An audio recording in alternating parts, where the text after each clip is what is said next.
She took me to see a man, and she said, "This is my husband." And he had me get out of the car. He said, "You're real pretty." So I got in the car with him, and he took me to White House, Tennessee. He was like, "We're going to go in here. We're going to have a conversation." When I went in there, he told me to take off my clothes. I was like, "Why I have to take off my clothes?" And he said, "Because you belong to me now. I have to break you in." I was a virgin, and he took my virginity.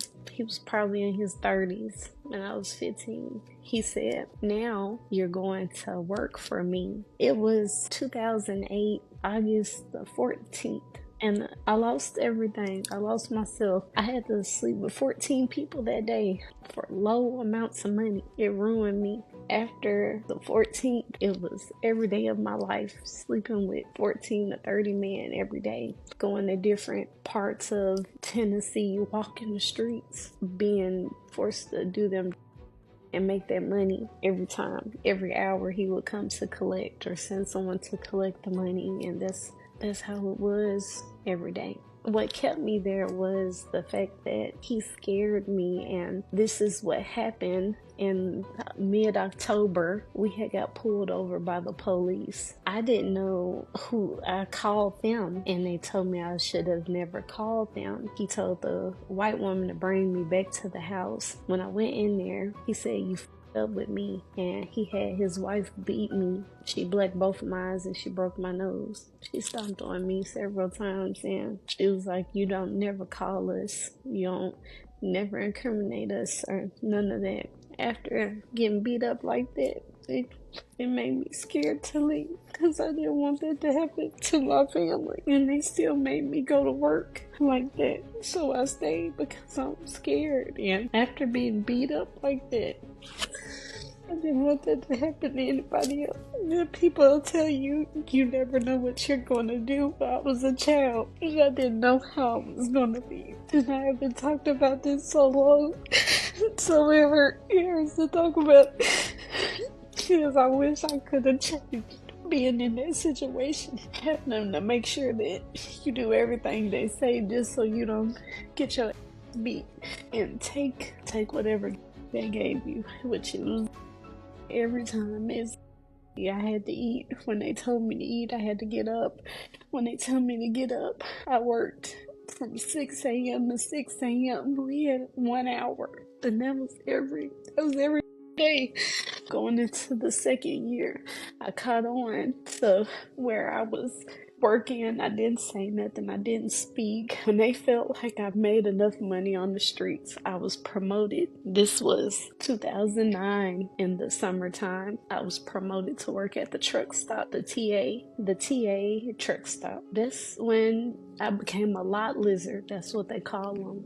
The goal was to walk around the truck stop in a circle, and whatever truck driver wants to see, they'll flash the lights. I worked there for a year. I was raped at the truck stop several times. I was beat up. I had to recruit women. I don't know if you know the term of choosing up, but my job was to take another woman from their by telling lies about my, saying, "He's a good daddy, you get off days," and they'll choose up. I take their money, I give it to him, and then they'll come to the house, and those are his women now. That's what you call choosing up. And working at the truck stop caused more trauma to me, because if you got robbed, don't help you. They'll say, "Get my money or I'll kill you." I had to do a lot of figuring out being at the truck stop. I had a lot of growing up to do.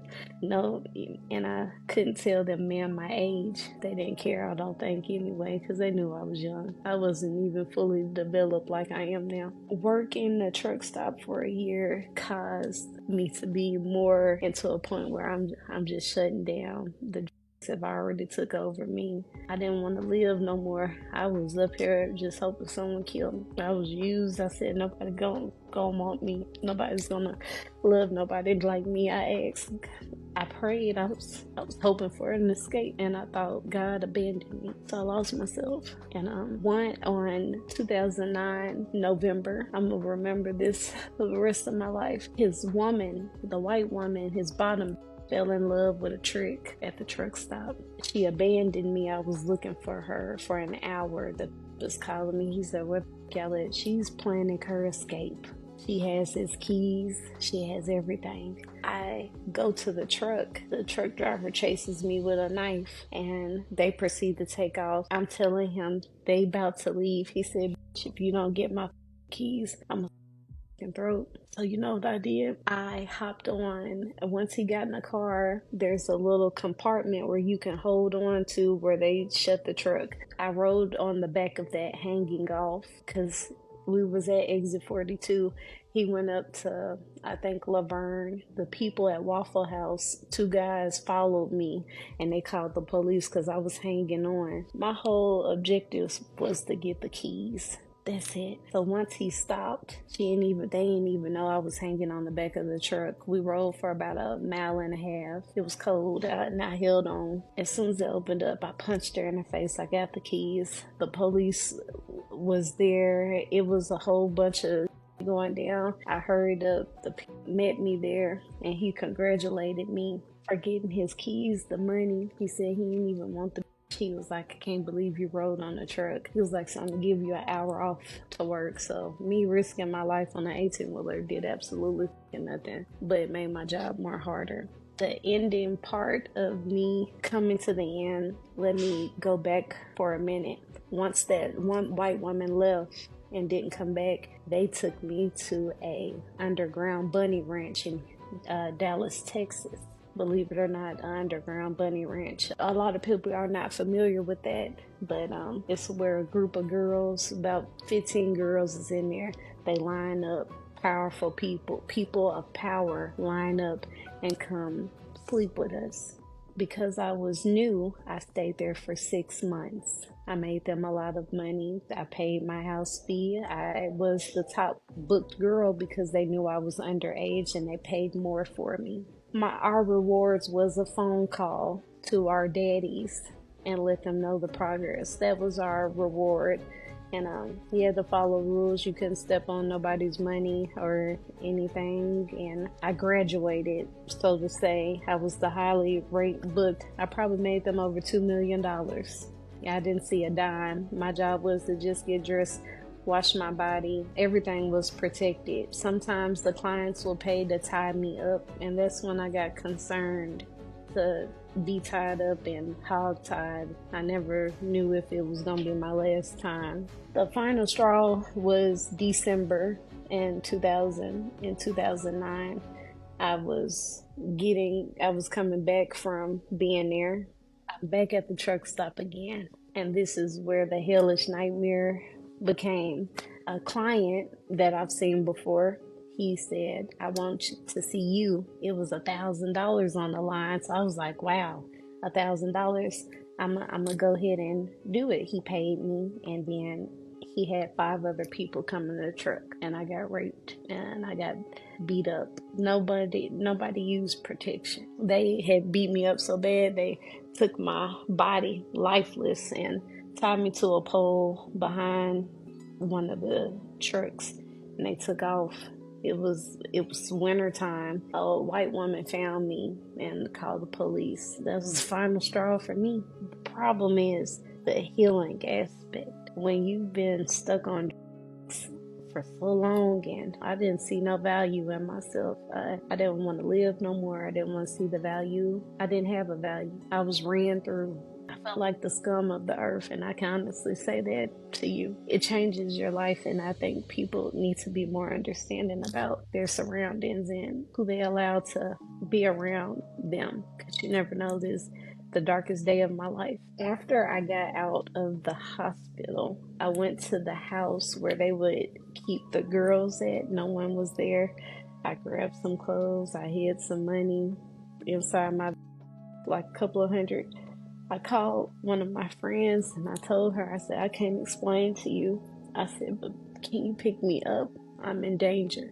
I hid behind the trash can of Litton Apartments. She came and picked me up. I was this skinny. I was all bone out. It took exactly 1 year for me to get clean off of and detox. I didn't know how to live. Honestly, I tried to get a job. I had no high school education. I'm recovering and I didn't know what I was going to do. So I went to Craigslist and Backpage. I became my own person, my person that manages my money, not giving it to nobody. And when that was over and stuff, and it was shut down, I went to dancing. I danced for 2 years. And I was like, it has to be more out here. I tried to do the regular job. I couldn't, it was just stuck in me. I was making millions of dollars for somebody, so why can't I make millions of dollars for myself? I was groomed to have with older men, so that's what stuck to me. I said, well, I got the power. I can make this pay for me.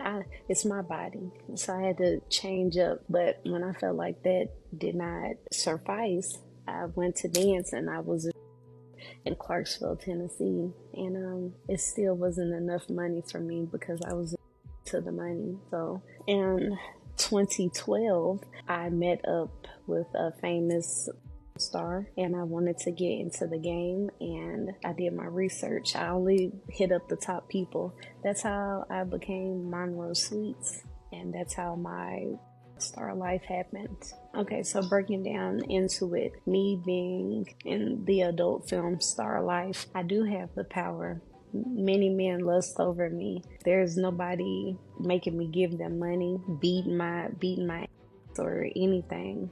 I run my life. I don't answer to nobody. My life is not perfect because I tried the regular jobs, but this is just in me. It's always in me.